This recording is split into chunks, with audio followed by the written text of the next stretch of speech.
Hola, buenas tardes. Yo soy Lara Neni y junto a mi grupo vamos a explicar el blog y la calculadora que estuvimos desarrollando. Yo voy a hablar del HTML del blog. Bueno, nuestro documento comienza con la etiqueta doctype HTML que indica que estamos trabajando en HTML5. Esta línea le informa al navegador qué versión del lenguaje debe utilizar para interpretar correctamente el código. Si no la incluyéramos, el navegador podría mostrar la página en un modo antiguo y eso podría generar errores en el diseño. Bueno, después aparece la etiqueta HTML lang, entre comillas, es. Todo el contenido de nuestra página está dentro de esta etiqueta y el atributo, entre comillas, especifica que el idioma es español, lo cual es importante tanto como para los buscadores como para la accesibilidad. Dentro de HTML se encuentra la sección de head. Esta parte no es visible en la página, pero es fundamental porque contiene información técnica, es decir, los metadatos. Aquí configuramos aspectos importantes como la codificación de caracteres, la adaptación a dispositivos móviles, el título que aparece en la pestaña del navegador y la conexión con el archivo CSS. Primero utilizamos la meta charset entre paréntesis UTF-8, que esto define la codificación de caracteres, o sea que permite que se vean correctamente las tildes, la letra ñ y otros símbolos especiales. Si no le agregamos, podrían aparecer caracteres incorrectos en el texto. Después aparece la etiqueta title, que define el título de la página. Este es el texto que se va a mostrar en la pestaña del navegador y también influye en el posicionamiento en buscadores. También utilizamos link que conecta nuestro archivo HTML con el archivo CSS. De esta manera separamos la estructura del contenido HTML del diseño visual CSS, lo que permite que el código esté más organizado y que sea más fácil de mantener una estructura. Comienza la sección Body, que contiene todo lo que el usuario puede ver e interactuar dentro de la página. Dentro del body agregamos la etiqueta div class, contenedor mayor, entre comillas, que funciona como un contenedor general para organizar todo el contenido. Utilizamos el atributo class para poder aplicar estilos desde el archivo CSS. Después utilizamos la etiqueta header, que representa la parte superior del sitio web. Es una etiqueta semántica que indica que allí se encuentra la cabecera. Generalmente incluye logo, título o menú de navegación. En nuestro caso, agrupa la identidad visual del blog. Dentro del header colocamos div class encabezado. La etiqueta div en sí no tiene un significado específico, pero nos permite agrupar elementos y organizarlos visualmente en el CSS. También incluimos la etiqueta H1, que es el título principal de la página. Es el nivel más alto de jerarquía y normalmente se utiliza solo una vez. En nuestro caso muestra el nombre del blog, Objetivos de Desarrollo Sostenible. Además, tiene una clase asignada para poder personalizar su estilo desde el CSS. Hola, buenas tardes, mi nombre es Arsamito Octavio y yo voy a continuar hablando acerca de la estructura HTML del blog. Continuando, se utiliza una etiqueta H2 para los títulos de contenido o de S4, educación de calidad, su relación con las nuevas tecnologías y la guía en la educación. A su vez, se utilizó una etiqueta P para añadir párrafos de texto que desarrollen el contenido.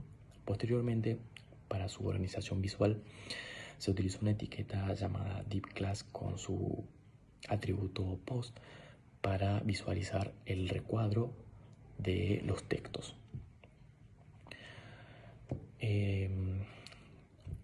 Continuando con la estructura visual del blog, se utilizó una etiqueta llamada aside para ubicar la información secundaria en la parte lateral de la pantalla donde figura el buscador y las secciones. Dentro de esta barra lateral se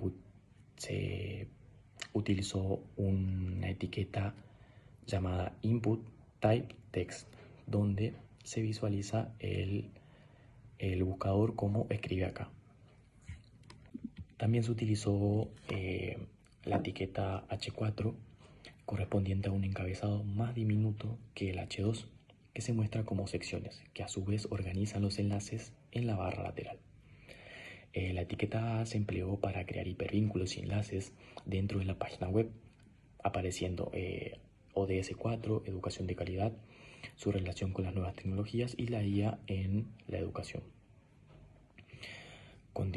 Para su estructura visual se utilizó una etiqueta BR que permite un salto de línea visualizando los enlaces uno debajo del otro. Y para cerrar con el contenido visual se utilizó la etiqueta footer que representa el pie de página de la página web, donde donde se visualiza toda la información de los autores. Y nuevamente, para cerrar todo el contenido visual, se cierra con la etiqueta body /body. Y nuevamente, para cerrar completamente el documento, con la etiqueta /HTML. Hola a todos, mi nombre es González Josefina y yo les voy a hablar acerca del diseño del blog estático. Para darle el diseño de organización a nuestro blog estático y estructurar toda la página, definimos la clase .contenedor /mayor, donde usamos grid layout. Con esto organizamos el contenido en dos columnas, una más grande para el contenido principal y otra más pequeña para la barra lateral. También agregamos espacio entre las columnas para que el diseño se vea más ordenado. Después configuramos el body, donde elegimos una fuente sans serif para que el texto sea más claro y quitamos los márgenes, que ya venían predeterminados, para aprovechar mejor el espacio de la pantalla también. Luego diseñamos el header, que es el encabezado del blog. Le dimos un color de fondo azul y lo hicimos ocupar todo el ancho de la página. Dentro del encabezado usamos un flexbox para acomodar los elementos en una misma fila y alinearlos correctamente. En la sección colocamos el contenido principal, es decir, las publicaciones del blog. Para cada publicación usamos la clase .post, donde le agregamos fondo, espacio interno y bordes redondeados para que cada entrada se vea como un bloque separado y más organizado. También configuramos el aside, que funciona como barra lateral, donde agregamos un color de fondo diferente y organizamos elementos como botones e inputs. Por último, diseñamos el footer, que es el pie de página. Lo hicimos ocupar todo el ancho de la página y centramos el texto para mantener una apariencia ordenada y consistente con el resto del diseño. Muchas gracias. Yo voy a hablar sobre el HTML. Primero empezamos con el contenedor padre, el lead class, que es igual a la calculadora. Esto actúa como un contexto de agrupación en el DOM. Esto permite que todos los elementos internos hereden una estructura. Al asignarle una clase, preparamos el terreno para que el CSGrid pueda organizar los botones en filas y columnas sin que se desparramen por toda la web. Luego tenemos el nodo de salida, el input type text, atributo ID, es igual a pantalla. Esto es el ancla que permite a JavaScript localizar el elemento en el árbol de nodos para inyectar o leer información. Luego tenemos el atributo read-only. Esto es clave para la seguridad y el UX. Al ser solo lectura, el cursor del sistema no puede escribir caracteres extraños. Luego, esto se blinda la entrada para que el flujo de datos sea exclusivamente el que se estableció en los botones. Luego tenemos la interfaz de entrada. Cada botón es un emisor de eventos. Lo interesante aquí es el uso del atributo onClick. Al escribir onClick, por ejemplo, igual a botón apretado 7, estamos enviando un string directamente desde el HTML hacia la lógica de programación. Usar la etiqueta button en lugar de un div o un A es una buena práctica de accesibilidad. Los lectores de pantalla y navegadores identifican automáticamente estos elementos que son presionables. Luego, por último, tenemos la estructura de prioridad. Los botones tienen clases distintas, ya sea número, operación, igual. Y técnicamente esto se llama especificidad. Te permite identificar grupos de funciones y aplicar estilos de CSS diferenciados. Todo esto para mejorar la jerarquía visual. Hola, yo soy González Joaquín y voy a hablarles sobre la decoración de una calculadora con CSS. Para darle diseño y estructura a la calculadora hecha con HTML, usé CSS, que significa hojas de estilo en cascada. Este lenguaje se utiliza para controlar la apariencia de una página web, como los colores, tamaños y las posiciones de los elementos. Primero se aplican estilos al cuerpo de la página, body, donde se establece un fondo negro y se utiliza un sistema de diseño llamado CSS Grid que permite organizar los elementos en filas y columnas para centrar la calculadora en la pantalla. Luego se define el contenedor principal de la calculadora, que también utiliza Grid para organizar los botones en 4 columnas del mismo tamaño mediante la propiedad Grid Template Columns, creando así la estructura típica de una calculadora. Después se configura la pantalla, que ocupa todo el ancho del contenedor y muestra los números alineados a la derecha, utilizando la propiedad TextAlign, simulando el comportamiento de una calculadora real. Por último, se aplican estilos a los botones, definiendo su color, tamaño, bordes y efectos visuales de interacción mediante pseudoclases como hover, lo que también permite que cambien visualmente cuando el usuario pasa el cursor sobre ellos. En conclusión, el CSS permite organizar y mejorar visualmente la calculadora utilizando herramientas como CSS Grid y selectores de estilos para que los elementos se vean ordenados, claros y fáciles de usar. Gracias por su atención. Hola, soy Ariana Yola y en mi caso yo voy a estar explicándoles cómo, a través de JavaScript, se desarrolla la lógica de la calculadora web. Primero se declara la variable botones apretados, que inicia como una cadena de texto, es decir, como una string vacía, y luego se encarga de almacenar todos los valores que el usuario ingresa al presionar los botones de la calculadora. En este código, los números que el usuario ingresa no se almacenan como números, sino como caracteres dentro de una cadena de texto.